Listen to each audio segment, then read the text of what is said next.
नमस्कार, स्वागत है सभी दर्शकों का ट्रू मीडिया ज्योतिष विज्ञान में। आज हम बात कर रहे हैं कि जब हम अपने दोनों हाथों को मिलाते हैं तो हृदय रेखा से कनिष्का उंगली, जो हमारी सबसे छोटी उंगली होती है यह वाली, जब इसको हम हाथों को इस तरह से मिलाते हैं तो कनिष्का उंगली के नीचे से जो एक आधा चंद्रमा बन जाता है। यह हमारे लिए कैसा संकेत होता है? हमारा मस्तिष्क, हमारी थर्ड आई, हमारी छठी इंद्री आखिर हमें इस संकेत के द्वारा से, इस अर्धचंद्र के द्वारा से हमें क्या बताना चाहती है कि हम सही मार्ग पर जा रहे हैं या हम गलत मार्ग पर जा रहे हैं।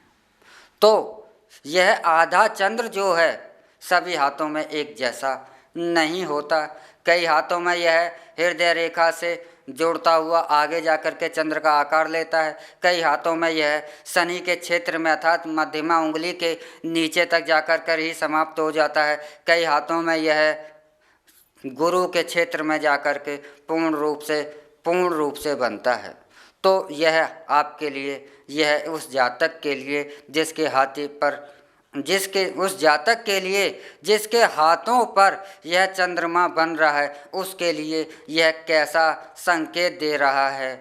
क्योंकि हस्तरेखाएं सदैव ही सही संकेत देती हैं। हस्तरेखाएं हमारे ज्योतिष शास्त्र की एक ऐसी पद्धति है जो कि पूर्णतः है 100 का 100% सत्य बताने में सक्षम है। तो हस्तरेखाएं हमारी कभी भी गलत नहीं बोलती, क्योंकि जो हमारे मस्तिष्क में चल रहा होता है यह उसी का एनालिसिस कर सांकेतिक लिपि के द्वारा से हमारे हाथों को देती है। तो यह बनता हुआ हाथों का चंद्रमा सदैव ही शुभ होता है और शुभ फल देता है। अगर गुरु के क्षेत्र में जाकर के चंद्रमा बन रहा है तो यह आपके गृहस्थ जीवन के लिए, आपके यश सम्मान के लिए, आपके ज्ञान के लिए, आपके ज्ञान के क्षेत्र में आगे बढ़ने के लिए, आपकी विद्वता के क्षेत्र की ओर अग्रसर करने के लिए शुभ माना जाता है। बृहस्पति के क्षेत्र का तक पहुंचता हुआ अर्धचंद्र आपको घर के सुख समृद्धि के प्रतीक भी माना जाता है। ऐसे लोगों को धन कम मेहनत के बाद ही प्राप्त हो जाता है, कठोर मेहनत नहीं करना पड़ता, अर्थात इनके पास समय समय पर धन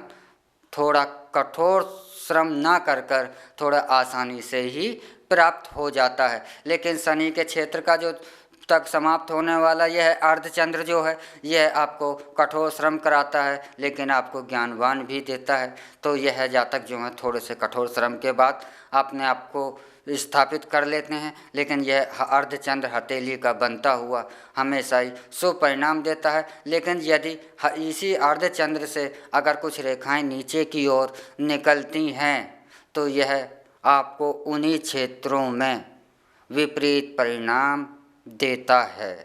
तो यह भी आप अवश्य ही ध्यान रखें। अर्धचंद्र के बारे में अगर आप अवश्य ही किसी हस्तरेखा विशेषज्ञ से अवश्य ही जानकारी लेकर ही किसी निष्कर्ष पर पहुँचें, क्योंकि प्रत्येक दो व्यक्तियों के हाथों में यह अर्धचंद्र एक जैसा नहीं होता। कहीं पर कई हाथों में यह दिखाई भी नहीं देता है और कई हाथों में होता ही नहीं है, लेकिन कुछ हाथों में, मतलब हर हाथ के अंदर जो भी अर्धचंद्र होगा यह अलग स्थिति में होगा। इसलिए प्रत्येक व्यक्ति के साथ एक जैसे परिणाम प्राप्त नहीं हो सकते। हाँ, लेकिन यह कि स्थितियाँ समान होने पर कुछ समभाव अवश्य ही मिल जाते हैं, एक जैसे परिणाम सदैव नहीं मिलते। तो अर्धचंद्र अगर पूर्ण रूप से बनता है तो यह पूर्णतः उस जातक के लिए जिसके हथेलियों पर यह अर्धचंद्र बन रहा है उसके लिए शुभ संकेत होता है। यह शुभ संकेत धन के रूप में भी उसे प्राप्त होता है, यह शुभ संकेत उसको स्वास्थ्य के रूप में भी प्राप्त होता है, क्योंकि बृहस्पति जो है स्वास्थ्य के गुरु भी माने जाते हैं और स्वास्थ्य के रूप में भी प्राप्त होता है। यह शुभ संकेत उसे एक सुखी परिवार के रूप में भी प्राप्त होता है, उसका गृहस्थ आश्रम भी सुखी हो इस बात में भी प्राप्त होता है। बृहस्पति तक अगर पूर्ण आकार से चंद्रमा बना हुआ है तो इसी के साथ हम आपसे इजाज़त चाहते हैं। अगले एपिसोड में आपसे फिर मिलेंगे।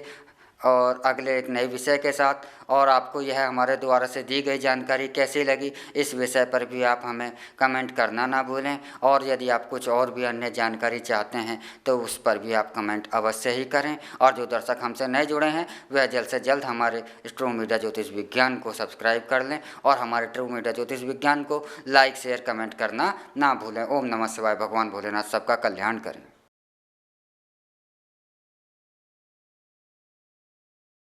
अगर आप ये वीडियो YouTube पर देख रहे हैं तो हमारे चैनल को सब्सक्राइब करें और बेल आइकन को दबाना ना भूलें। अगर आप Facebook पर ये वीडियो देख रहे हैं तो हमारे पेज को लाइक करें।